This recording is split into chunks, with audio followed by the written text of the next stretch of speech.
একজন সহকারী শিক্ষক, মানে ওই বাচ্চাদের দেখে মানে আজকে আমি থাকতে পারতেছিলাম না। আমাদের সেফ না, আমাদের ফাইট করতে হবে। Fight for Palestine, not safe for Palestine. Fight for Palestine. আমি সব মুসলমানদেরকে বলবো, ওয়েক আপ মুসলিম। আমার আর কিছু বলার নাই, মানে আমি বাচ্চাদের দেখে আমি থাকতে পারতেছিলাম না। আমরা কিভাবে আছি মুসলিম হয়ে আমরা কিভাবে আছি, যখন আমাদের বাচ্চাদের দেখতেছি যে ওরা কতটা নিরাপত্তাহীনতায় ভুগতেছে।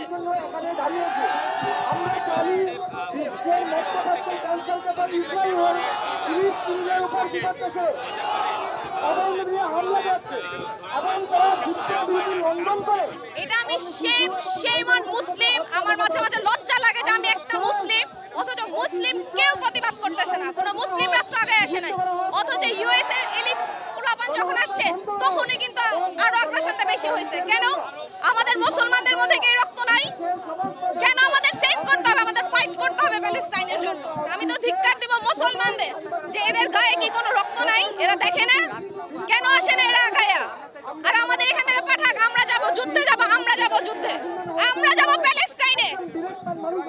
আর মুসলমানরা ঘুমাক, সৌদি আরব ঘুমায় থাকুক।